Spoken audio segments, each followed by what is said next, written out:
Everyone, welcome back to the channel. Thank you so much for tuning in today. I'm Alex. In today's video, we're going to be exploring where mortgage rates might be headed in 2026. Now, before we dive in though, don't forget to hit that like button, subscribe so you never miss any upcoming videos. I provide updates on real estate trends, mortgage news, and everything from home buying to home selling. So it's worth your while to hop on board as a subscriber. And plus, it really does help with the whole YouTube algorithm.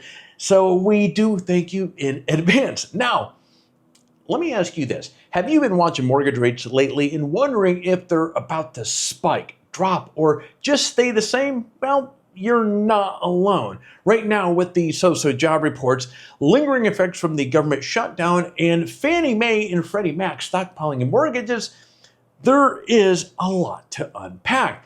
First, let's talk about the jobs data because it has a big impact on mortgage rates. The Bureau of Labor Statistics recently released mixed data for October and November, and it's a little bit tricky to interpret. Private sector employment is still positive, but federal government shed a lot of jobs due to deferment resignations. In November, 64,000 jobs were created, but October saw a loss of 105,000 jobs, most of which were federal workers leaving the system, which was to be expected. So what does all this mean for mortgage rates? Well, it suggests that the labor market is cooling, but it's not collapsing. The unemployment rate ticked up slightly to 4.6%, but that's partly because more people are actually participating in the labor force.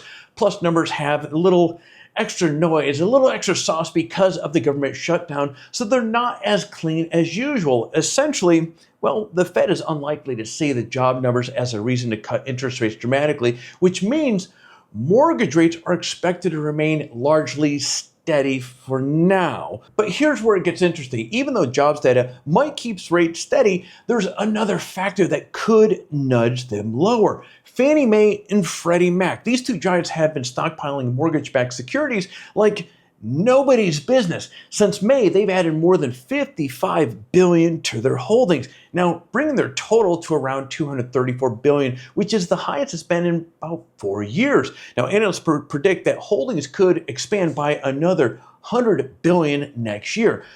Why does this all matter? Well, when Fannie and Freddie buy more mortgages, it increases demand for mortgage-backed securities.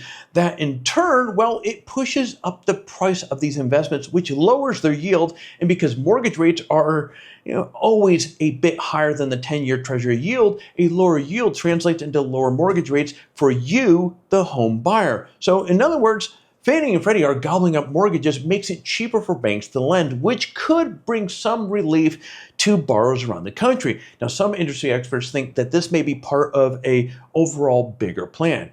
Fannie and Freddie are still under federal control, and there's been talk about a future public stock offering. So think about this. By expanding their mortgage portfolios right now, they could be boosting their earnings and making themselves look a lot more attractive to potential investors later down the line. And at the same time, it aligns with the broader goals of making mortgages more affordable for Americans and supporting a sluggish housing market. So even though the job data is holding mortgage rates steady at the moment, Fannie and Freddie's actions might push them slightly lower in the oncoming months.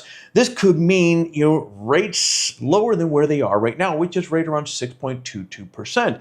So the overall takeaway with all this, mortgage rates are likely to remain mostly stable in the short term. The labor market isn't providing a strong signal for the Fed to cut rates further, and mixed data plus the effects of the government shutdown mean there's still a bit of uncertainty here. But at the same time, Fannie Mae and Freddie Mac are actively trying to make mortgages more appealing, so which could help rates from rising and even nudge them down a little over the next several months. So if you're in the market to buy or refinance a home, now is the time to stay informed and be ready to act. Rates may not drop dramatically overnight, but they could become more favorable thanks to these market maneuvers. So watching those trends closely can help you make smarter decisions in the future and potentially save you thousands over the life of your mortgage. All right, friends, and that is going to be it for this week's market update. I hope this helps you make sense of the latest job data and Fannie and Freddie's big moves. Now, if you found this video helpful,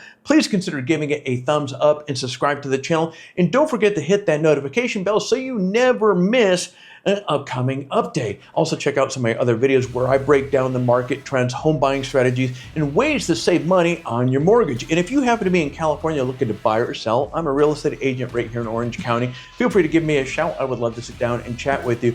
With that said, I am now going to be shutting off the cameras, and I will see you in the next video.